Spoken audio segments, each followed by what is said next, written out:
जहां पर आप देख रहे हैं तमाम उन लोगों के पार्थिव शरीर लाए जा रहे हैं जिन्होंने कन्नूर में अपनी इस दुर्घटना में अपनी जिंदगी खो दी।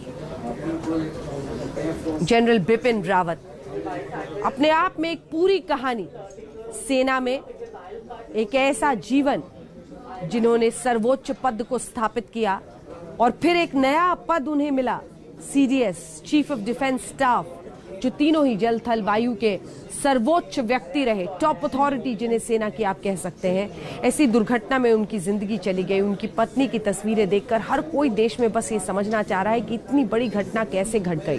लेकिन इन सब के बीच जो सच्चाई है वो आज कंधों पर है। उनके पार्थिव शरीर को ढोते हुए वही सैनिक जिन्होंने हमेशा अपने जीवन में इन शख्सियतों के इर्द गिर्द महत्वाकांक्षाओं को तलाशा है, इन शख्सियतों के इर्द गिर्द अपने जीवन को आगे तराशने की कोशिश की है, वो सब अंतिम विदाई देते हुए, अंतिम सलामी देते हुए। ये आप पालम एयरपोर्ट की तस्वीरें इस वक्त देख रहे हैं और पूरा देश गमगीन है कि कैसे जनरल बिपिन रावत, जिन्होंने सेना के आधुनिकीकरण में इतना कुछ किया, जिनके बारे में प्रधानमंत्री ने कहा कि वो एक सच्चे देशभक्त थे, उनकी भी जिंदगी अब यूं कंधे पर पार्थिव शरीर बन के आगे बढ़ रही है। प्रधानमंत्री भी पहुंचने वाले हैं। मंजीत नेगी हमारे सहयोगी इस वक्त हमारे साथ सीधा जुड़ रहे हैं लाइव।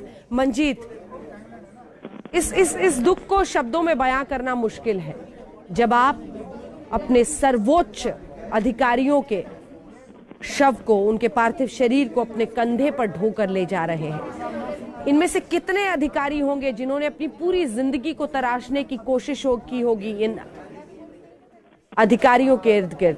उनके परिवारों के लोग भी दिखाई दे रहे हैं। मंजीत, प्लीज बताइए। जितेंद्र बहादुर सिंह हमारे साथ जुड़ गए हैं। जितेंद्र, बताइए। बहुत गमगीन स्थिति है।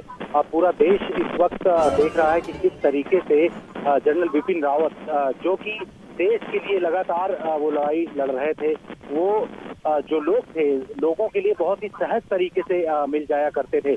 लेकिन अगर देश के दुश्मन जो है वो अगर बाहर से किसी भी तरीके की एक्टिविटी करते हैं तो उनके लिए वो काल के समान थे। और आज जिस तरीके से वो कंधों पर यहाँ एयरपोर्ट पर वो आ रहे हैं, सारा देश इस बात को लेकर के दुखी है और बस ये कह रहा है कि आखिर ये घटना कैसे हो गई, किस तरीके की टेक्निकल फॉल्ट हुई, किस वजह से ये सारा चीज हुआ, ये सारे लोग जानना चाहते हैं। हालांकि इस बात को लेकर के जांच कमेटी बैठा दी गई है।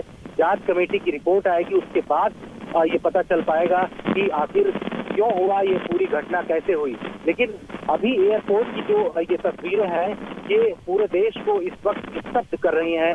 पूरा देश इस वक्त गमगीन है क्योंकि जनरल बिपिन रावत जो है, उसके साथ साथ जो दूसरे अधिकारी हैं और इसके अलावा जो जवान हैं, जो पूरे उस MI-17 हेलीकॉप्टर में बैठे हुए थे, उनके पार्थिव शरीर इस वक्त टेक्निकल एयरपोर्ट जो पालम का है, यहाँ पर लाया जा रहा है।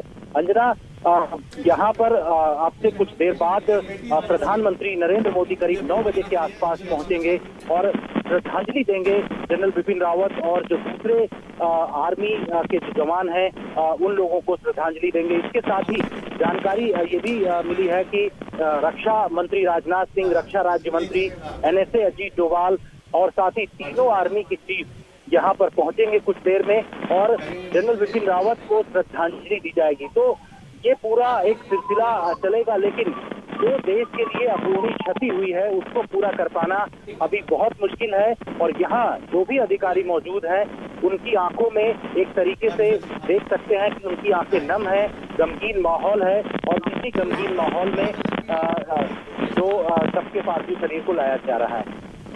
ये विदाई सबसे मुश्किल विदाइयों में से एक है। जिस तरह की घटना घटी है जितेंद्र बहादुर सिंह, हम दिखा रहे हैं, इन परिवारों के लिए पूरे देश में शोक की लहर है, लेकिन इनके लिए तो कभी ना खत्म होने वाला एक गम का सिलसिला है।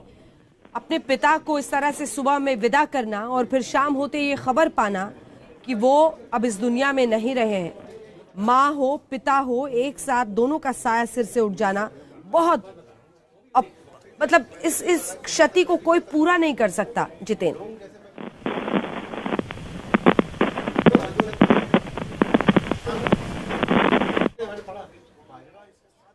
जितेंद्र बहादुर सिंह।